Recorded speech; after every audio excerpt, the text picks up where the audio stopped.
आज ही Doubtnut app download करें। Doubtnut पर होगा अब आपके सभी मैथ्स, केमिस्ट्री, फिजिक्स और बायोलॉजी डाउट्स का सफाया। बस अपने क्वेश्चन की फोटो खींचो, उसे क्रॉप करो और तुरंत वीडियो सोल्यूशन पाओ। Download now. अभी इस रिएक्शन में हम लोग एनर्जी प्रोफाइल देखेंगे हमारी SN2 रिएक्शन का। हमारा जो SN2 रिएक्शन है वो एक सिंगल स्टेप रिएक्शन है, जैसे कि हमारा एक कंपाउंड है एल्काइल हैलाइड, जिस पे हमारा जो OH नेगेटिव हमारा जो न्यूक्लियोफाइल है वो अटैक करता है और यहाँ पर जो है वो एक ट्रांजिशन स्टेट फॉर्म हो जाती है। ट्रांजिशन स्टेट हमारी कुछ इस टाइप से फॉर्म होती है। क्या होता है कि न्यूक्लियोफाइल का अटैक और लिविंग ग्रुप जो लीव करता है ये सब कुछ एक साथ होता है और ये हमारी क्या होती है, ट्रांजिशन स्टेट। ठीक है, उसके बाद जो हमारे नेक्स्ट स्टेप में क्या होता है कि जो लिविंग ग्रुप है वो लीव कर जाता है और जो हमारा प्रोडक्ट है वो फॉर्म हो जाता है। ठीक है, और ये जो है ये है हमारा फाइनल रिएक्शन। अब हम इसके रिएक्शन के लिए हमारा एनर्जी प्रोफाइल देखते हैं कि इस रिएक्शन के लिए जो हमारा एनर्जी प्रोफाइल है वो क्या बनता है। ठीक है, अब देखिए ये हमने हमारा एक एनर्जी प्रोफाइल के लिए हमने एक्स एक्सिस वाई एक्सिस हमारी ले ली है। अभी जो इस साइड की अगर हम लोग बात करें तो इस साइड पे हमारा होता है रिएक्शन कोऑर्डिनेट।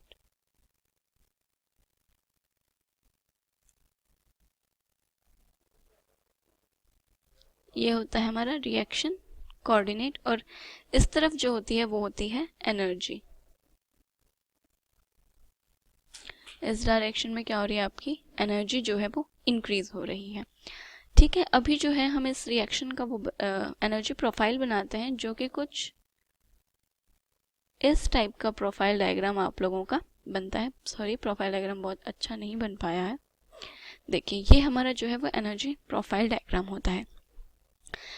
अब जो ये वाला जो पॉइंट है ये किस चीज़ को शो करता है, ये शो कर रहा है, ये हमारे जो रिएक्टेंट्स हैं उनकी एनर्जी को शो कर रहा है। मतलब कि यहाँ पर RX प्लस में न्यूक्लियोफाइल, ये दोनों चीज़ें यहाँ पर प्रेजेंट है। और जो ये एनर्जी है ये हमारी प्रोडक्ट को शो कर रही है, जहाँ पर कि आपका अल्कोहल सिंथेसाइज हो चुका है और लिविंग ग्रुप निकल चुका है। यहाँ पर आपने एक पॉइंट देखा होगा कि जो हमारे रिएक्टेंट है उसकी एनर्जी ज़्यादा है कंपैरिजन टू दी प्रोडक्ट की। अगर इसी वजह से हमारी जो रिएक्शन है वो प्रोसीड कर रही है, क्योंकि हम जैसे हमें पता ही है कि कंपाउंड की जितनी कम एनर्जी होगी वो उतना ही ज़्यादा स्टेबल होगा। ठीक है, और जो ये वाला जो पॉइंट है ये है हमारी ट्रांजिशन स्टेट। इस रिएक्शन में हमारी एक ही ट्रांजिशन स्टेट है और इंटरमीडिएट कोई बन ही नहीं रहा है।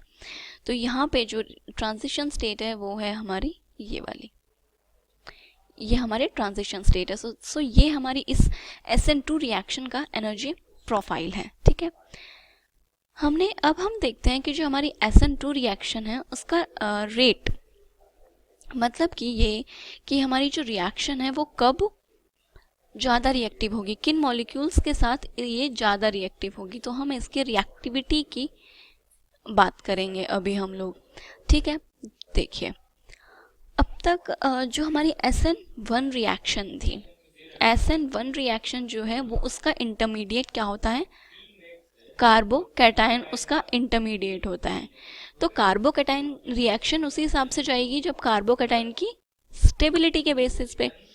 और अगर हम कार्बोकैटायन की स्टेबिलिटी की बात करें तो हमारी जो 3 डिग्री कार्बोकैटायन है वो ज़्यादा स्टेबल होती है than 2 degree carbocation and then हमारी 1 डिग्री कार्बोकैटायन। मतलब कि SN1 रिएक्शन होने के सबसे ज़्यादा जो चांसेस हैं वो 3 डिग्री कार्बोकैटायन के लिए। यहाँ पे SN1 रिएक्शन जो है वो फेवर करेगी और 1 डिग्री पे जो SN1 रिएक्शन जो है, SN1 reaction not favoured,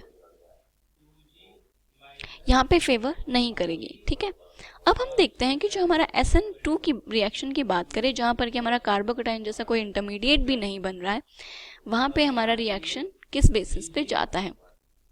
SN2 reaction में हमने हमारा एक स्टेरिक इफेक्ट पढ़ा था, जहाँ पे जो स्टेरिक इफेक्ट है ये काफ़ी इम्पोर्टेंट पॉइंट होता है।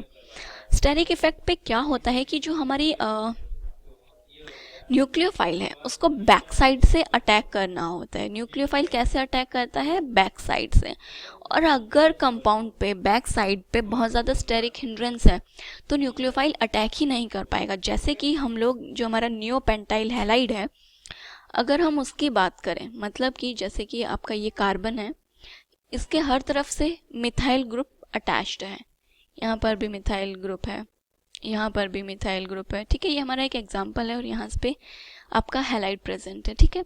हम ये एक रिएक्शन एक्सपेक्ट कर रहे हैं कि ये रिएक्शन SN2 मैकेनिज्म से होगी या नहीं, हम देखना चाह रहे हैं इस रिएक्शन को, बट ये रिएक्शन नहीं हो पाती क्योंकि जो न्यूक्लियोफाइल है इसको बैक साइड से अटैक करना है, बट ये न्यूक्लियोफाइल अटैक कर ही नहीं पा रहा है। क्यों? क्योंकि जो मिथाइल ग्रुप्स हैं ये काफ़ी बल्कि ग्रुप्स हैं, ये स्टेरिकली हिंडर्ड हैं और ये इस कार्बन तक अप्रोच नहीं कर पा रहा है न्यूक्लियोफाइल, जिसकी वजह से जो ये रिएक्शन है वो नहीं हो पाती। और आप देख सकते हैं कि जो ये हमारा कार्बन है, ये वाला कार्बन जिस पे न्यूक्लियोफाइल को अटैक करना है, ये 3 डिग्री कार्बन है। इसका मतलब ये है कि SN2 रिएक्शन कब फेवर करेगी? लेस बल्कि ग्रुप्स पे। बल्कीनेस वहाँ पर होनी ही नहीं चाहिए। SN2 रिएक्शंस के लिए हमें लेस बल्कि ग्रुप चाहिए, मतलब कि जो हमारा 1 डिग्री कार्बन होता है उस पे SN2 रिएक्शन सबसे ज़्यादा फेवर करेगी, देन 2 डिग्री कार्बन, और 3 डिग्री कार्बन पे तो SN2 रिएक्शन प्रोसीड ही नहीं करती है। जो कि हमारा 3 डिग्री कार्बन था, यहाँ पे न्यूक्लियोफाइल अटैक ही नहीं कर पाया तो ये रिएक्शन प्रोसीड ही नहीं करी। तो SN2 रिएक्शन का सबसे मेन पॉइंट ये है कि हम तभी रिएक्शन होगी जब वहाँ पे बल्कीनेस कम होगी। तो ये हमारे रिएक्शन का रेट है। अब हम देखते हैं कि जो सॉल्वेंट है, सॉल्वेंट का हमारी जो SN2 रिएक्शन है उस पर क्या इफेक्ट पड़ता है। जो सॉल्वेंट है SN2 रिएक्शन का, उसके कुछ 2 जनरल रूल्स हैं, मैं आपको वो रूल्स बता देती हूँ पहले क्या है। SN2 रिएक्शन का जो जनरल रूल है, रूल नंबर 1 है कि अगर हमारा रिएक्टेंट और न्यूक्लियोफाइल अगर दोनों की दोनों ही हमारी न्यूट्रल स्पीशीज़ है तो जो रेट है SN2 रिएक्शन का वो इंक्रीज़ हो जाएगा जब अगर हम सॉल्वेंट की पोलैरिटी इंक्रीज़ कर देते हैं। तो मतलब ये है कि जो हमारी SN2 रिएक्शन का जो SN2 जो रिएक्शन है उस पर सॉल्वेंट का इफेक्ट कब पड़ता है, हमें दोनों केसेस देखने पड़ेंगे कि हमारा जो रिएक्टेंट और न्यूक्लियोफाइल है वो न्यूट्रल स्पीशीज़ हैं या फिर वो चार्ज्ड स्पीशीज़ हैं। अगर वो न्यूट्रल स्पीशीज़ होती हैं तो जो रेट है SN2 रिएक्शन का वो तभी इंक्रीज़ होगा जब हम सॉल्वेंट की पोलैरिटी इंक्रीज़ कर देते हैं। बट अगर या तो मतलब रिएक्टेंट या न्यूक्लियोफाइल में से कोई भी एक ऐसी स्पीशीज़ है जो चार्ज्ड है या फिर दोनों की दोनों ही हमारी स्पीशीज़ चार्ज्ड हैं, उस केस में जो SN2 का रेट है वो डिक्रीज़ हो जाता है सॉल्वेंट की पोलैरिटी इंक्रीज़ करने पे। तो ये 2 पॉइंट्स हैं जिन पे हमारा जो SN2 का रेट है वो डिपेंड करता है सॉल्वेंट की पोलैरिटी का फ़र्क क्या पड़ता है। मतलब सॉल्वेंट की पोलैरिटी अगर आप इंक्रीज़ कर रहे हो तो रेट तभी इंक्रीज़ होगा जब आपका रिएक्टेंट और न्यूक्लियोफाइल न्यूट्रल है, बट अगर वो चार्ज्ड है तो जो रेट है वो डिक्रीज़ हो जाता है। ओके। क्लास 6 से 12 से लेके नीट IIT JEE मेंस और एडवांस के लेवल तक 10 मिलियन से ज्यादा स्टूडेंट्स का भरोसा। आज ही डाउनलोड करें डाउटनेट ऐप या व्हाट्सएप कीजिए अपने डाउट्स 8400 400 400 पर।